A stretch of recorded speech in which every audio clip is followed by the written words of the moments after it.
ourselves to do. So one of the key things that we have mandated ourselves to do is also regional science journalism, our reach. And you saw this huge sort of focus this year on regional science journalism and how we can really go out there and make a difference, create solutions for them, create resources for them, create better opportunities for regional science communicators and journalists. So that is one. I think I'll start from the beginning of what we've learned in these 2 days very, very quickly. I'll wrap it up from the trends in storytelling and adapting science to new platforms. That session, I think, really stood out because of the fact that there was a conversation about cartooning that gives a sharp take on environmental issues, creating science fiction scenarios to highlight podcasts.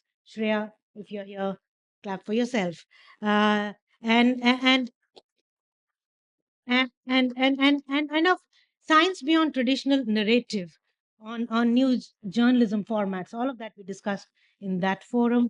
We talked about data journalism, which is increasingly reliant on inputs by multiple technical experts. And Somdata, your question about whether technology is science or science is technology, and we heard from Dipankar this afternoon about, and I think also from Nigar, about why space coverage is all about technology coverage, and that has remained constant. So I have this constant fight with one of my esteemed space journalist friends about how he's been reporting on technology or not and not science for all these years.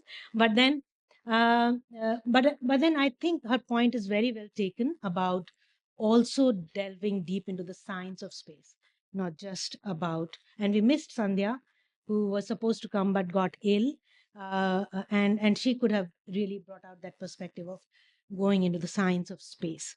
So the Science Society Connect panel, where we heard that we can't assume that everyone is interested in listening to your science, and that once they hear it, there'll be a societal transformation. Similarly, not all scientists are interested in communicating. We heard that so often during the last 2 days. A very good reality check for us as creators or facilitators of public information. So that panel, I think, was really stood out for me.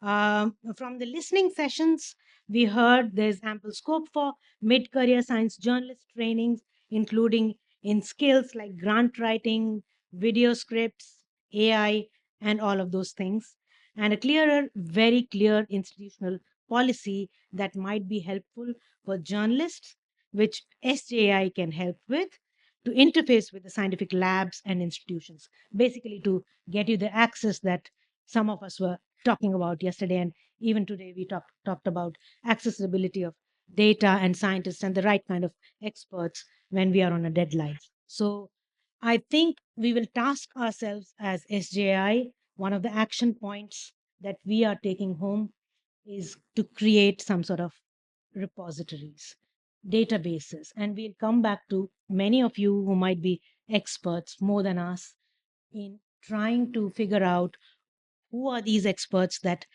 journalists on deadlines can get to.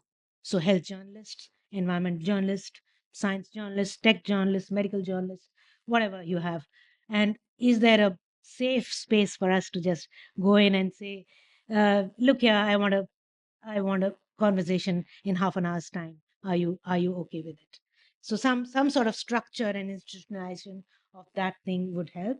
And it's a big ask in this country, but we can start small, and we can see how many volunteers we get to get the database started, right? So that's something I personally feel is one of the action points. Um, Journalists also acknowledge the need to get out of their high horses and be more accessible to the scientific community.